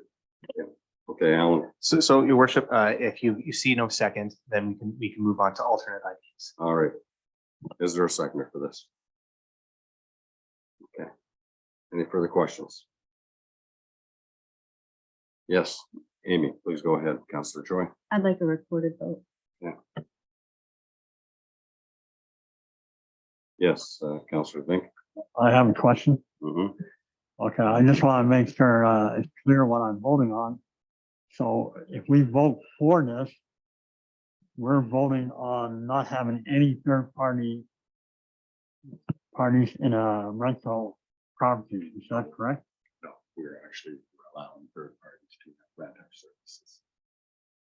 Instead of carrying all the costs ourselves, we're going to collect rent for people who want to provide these programs. That's what the. I think.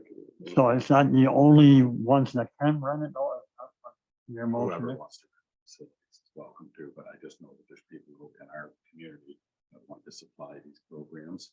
And this gives them the opportunity to do that for facilities. And we then collect the rent instead of losing.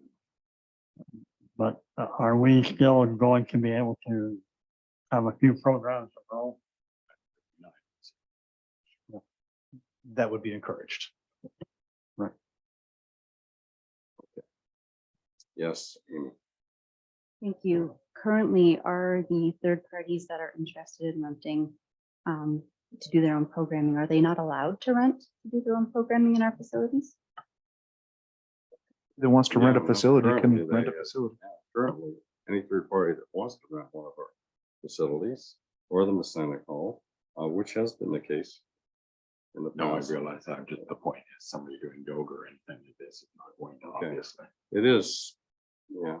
The only problem I see is speculative. We're assuming it will be out there to do this.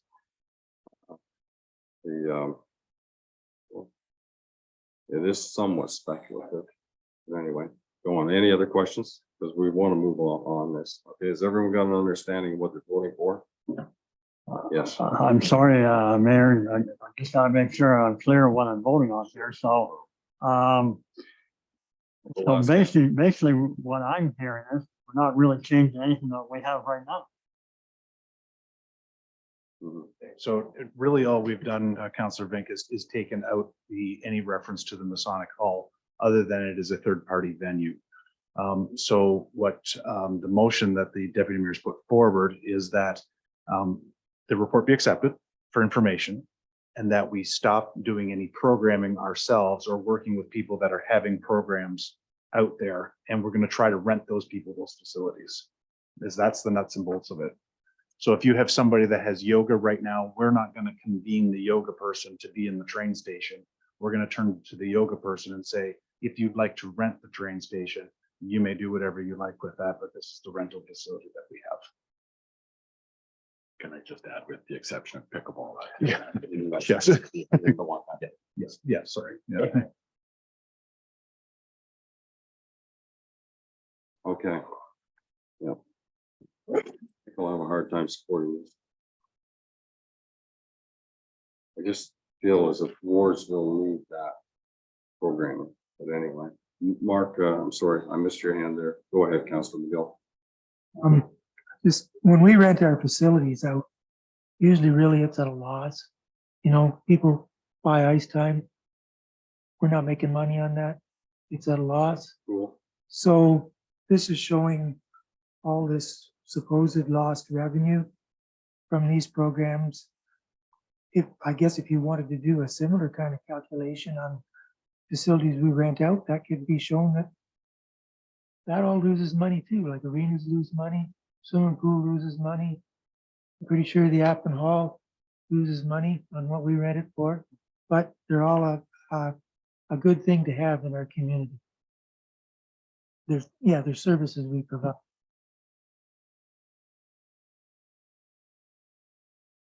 Okay. The motion, there's a motion on the floor. It has been seconded. I'm going to call questions for the last time, and then I will call the vote. Yeah, this is a recorded vote. Alan, you'll be asking for the vote on this? Yes, your worship. Okay. Then we'll call the question. Alan, please proceed. Okay, I'm going to go left to right with the mayor last, just so you're aware of the how I'm going to do this. So Councillor Vink.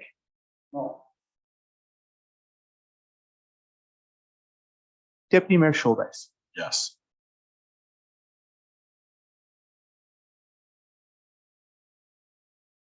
Councillor Don McCollum.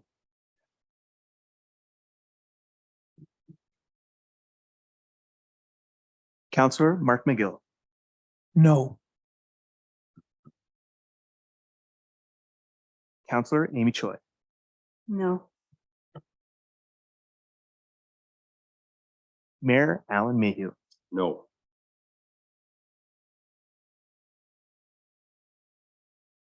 Your worship, the motion is defeated, and then we should move on to an alternate solution. Okay. You, Alan, obviously have a feel for the discussion of council that we want to continue to rent the hall and to offer our programming until such time that a facility is built or a new facility comes to fruition. What would you suggest? Your worship, in this situation, I think we could receive for information and have staff further monitor. Okay. And maybe I think we can maybe stay in that pocket Yeah, status quo. Yeah. Yeah, okay. as a suggested All right. motion, but I need a member of council to. move Okay, something so forward. the chair will ask that the report be received for information purposes only. Is there a movement for that?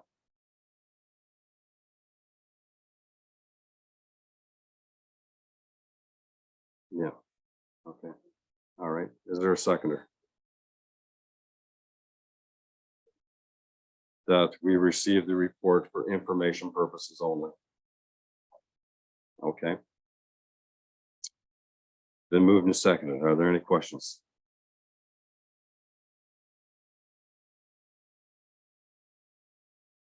Yeah, the chair will allow one of the people in the gallery to speak. It's my prerogative. And go ahead, Denise, go ahead. But I do suggest you try to keep it brief if you can, because we have a lot of stuff to unpack here, okay?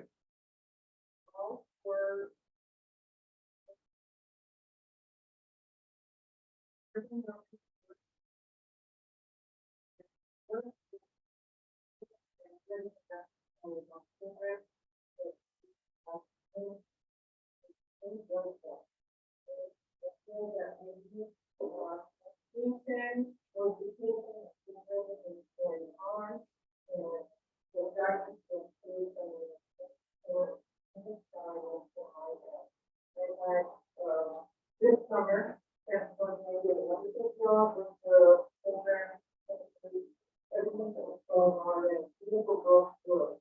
And it's really hoping that this back on the destination of the local people, so programs going on. Thank you. We have a motion on the floor. It's been moved and seconded. Any further questions?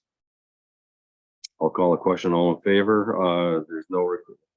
Yes, go ahead. I'd just like to put in a stipulation that if a program is redundant, that staff would have the power to get rid of that program. So, I mean, you have programs that only 2 or 3 people are showing up. And then you know, we shouldn't be encouraging that type of program. Yeah, I think that's being done to some degree now. Sam is on top of that, and it has to be. It has to make participation sense. They call it. Yeah. I think there's an opportunity, Your Worship, for us to record some things in light of the newness of all the situation and come back. And obviously, it's a point well received. That's something we would do regardless in every facet that we operate in. So we will do that and come back to council responsibly, and probably even at budget time with maybe some recommended changes to what allocation for programming. The chair understands that there is a mover and a seconder on this motion, and the chair also understands that this is just an open vote. Am I correct? All in favor? All opposed? Motion's carried.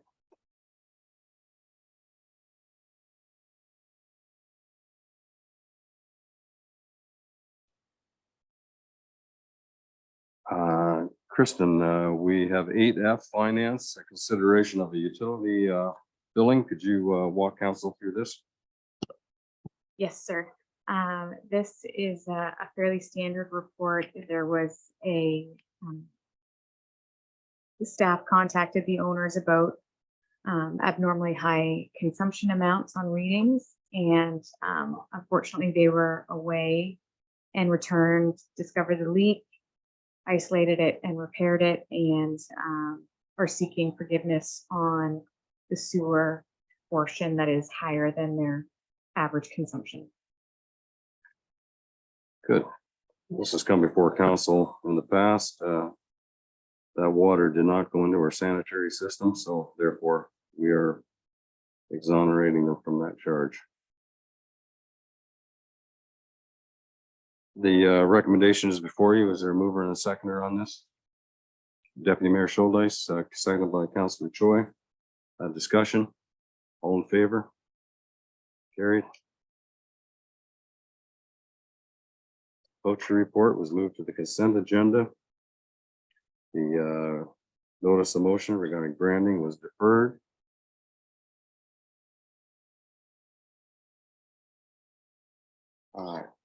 Correspondence and petitions, I have none. Unfinished business, and Mike Henry, correct me if I'm wrong, but there's none. And new business, grand opening of arena. We are looking at September for this. And Mike, I would appreciate very much if you could share some of the conversation that you and I had about the ice installation and the benefits of perhaps having this in September, but the advantages of having our ice service in when this occurs. Would you like to speak to it, or I can reiterate that conversation, but I'd rather you do it. I'm happy to, your worship. So I guess it's a very packed September. Everybody going back to school. There's a lot of events. There's the fair, and then you're going to get into hockey season when October turns the corner, and you're going to be into the thick of things. One thing I just want all council to understand, and I've explained to a few of you individually, is when the fair is done, we'll call that the 25th of September. We have to go back the clock up 2 weeks prior to that, and that's when we start to chill the floor. That's not normal. This is new. It's a new system, new floor, everything else, and you don't want to, shock that thing. So it's got to be done on a very, very gradual basis. So 14 days before the 25th, you'll start to see that floor drop, and then you'll be able to take it extensively from the 25th on. If the 30th of September was favorable to everybody, Kevin could have some substantial ice in and everything looking pretty good in the building for a good presentation of what the facility will be. And it still is prior to hockey all entering the building for the winter. So if that's a idea, the 30th is a date that has been proposed. It seems to work for the community, and we'll see if it works for council under consideration. If I could add to that, what Mike Henry stated, we had a chat on this, and I apprised Mr. Henry of some of the events. We have the Warsaw Block Party, we have the Legion Barbecue, we have the fair, and that takes up a lot of the Saturdays, but the 30th is wide open. And I think if we're going to show our arena off to the public, I think it would be a good idea to have the ice in and the coloration on the ice too, the color on the ice, I think is definitely, as well. It adds a little bling to it, Kevin, you could say. And it's certainly up to council, but I just want to apprise you of the discussions that we had early this afternoon, where centered around the feasibility of September 30th, the Saturday. What's council's wish on it? Yes, go ahead, Deputy Mayor. Thank you, Mayor Mayhew. I'm just trying to follow what was said about the floor there. Will the fair be able to use the arena this year? They will. Okay. Okay.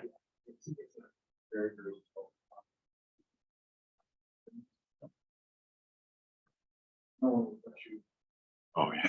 Yeah, we've got pretty good air ventilation in there now. Yeah, there won't be any moisture on. No, there won't be.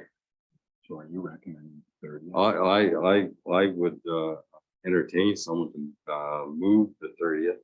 I would certainly support that recommendation.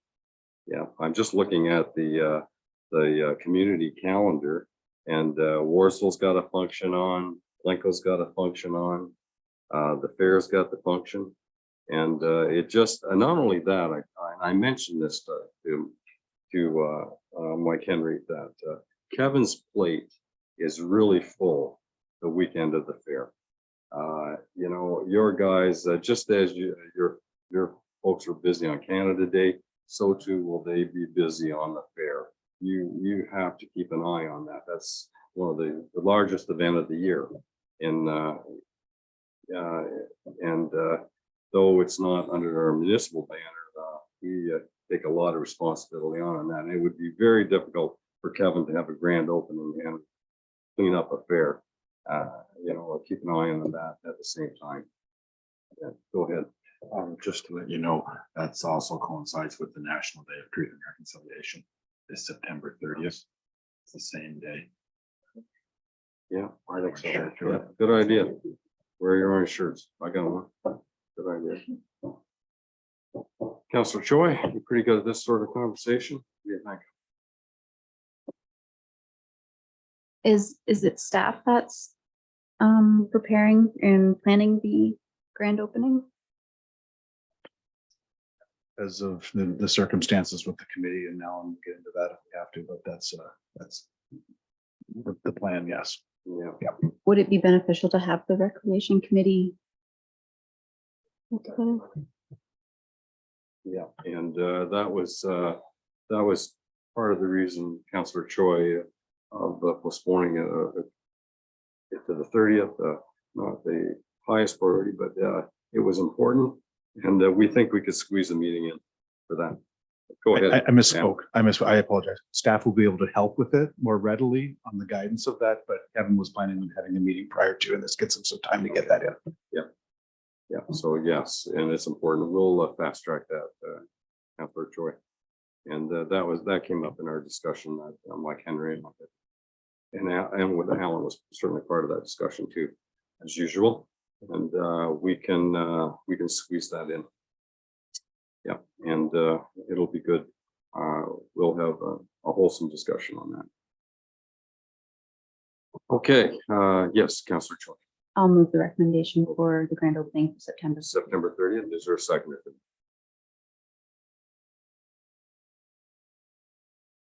Councillor McGill? Questions? All in favor? Carried unanimously. Okay.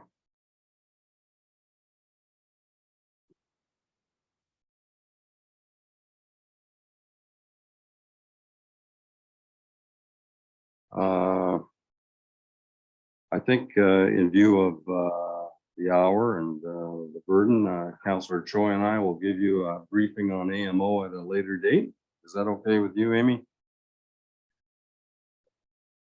Announcements? Any? There are no closed sessions.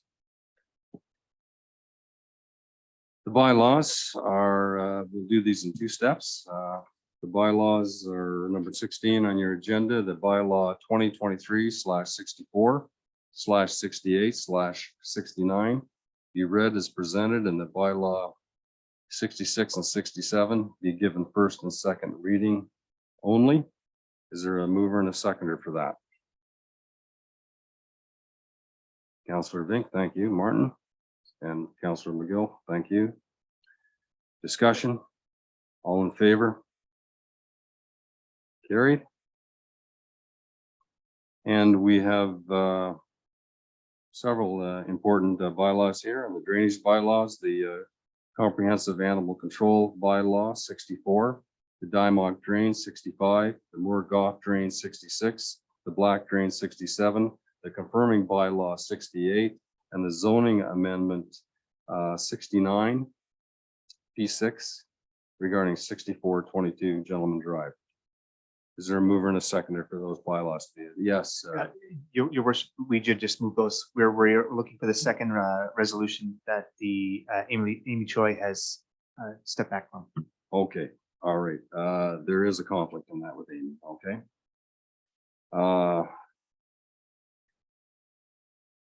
Okay. But you need these to be adopted, correct? Which one was? The Dimog? It's Okay, the Dimog, and what was the other one? The Just the Dimog. Okay, move that the Dimog train 2023/66. No, the Dimog train 2023/65 rather. The Dimog train be approved as presented. Councillor Choi will be stepping out of this. Yes. Just for clarification, your worship, it's that bylaw 2023/65 Dimog drain 2023 be given first and second reading. Okay, first and second reading only. Yes, please. Move it. Deputy Mayor, Councilman McCollum. Questions? Directing to Alan for sure. Okay. All in favor? Okay. All right, no problem. Listen, there's a lot of stuff. That's what happens when you go to a convention for 3 days. And then you have a council meeting, but your CAO is giving you a 400-page council agenda. get at her. But anyway, thank you. Thank you very much, staff. Thank you, council. There was some contentious issues there and everyone was extremely well behaved at this horseshoe today. And that's, we don't always agree, but we agree to disagree, okay? You're a good bunch tonight. Thank you.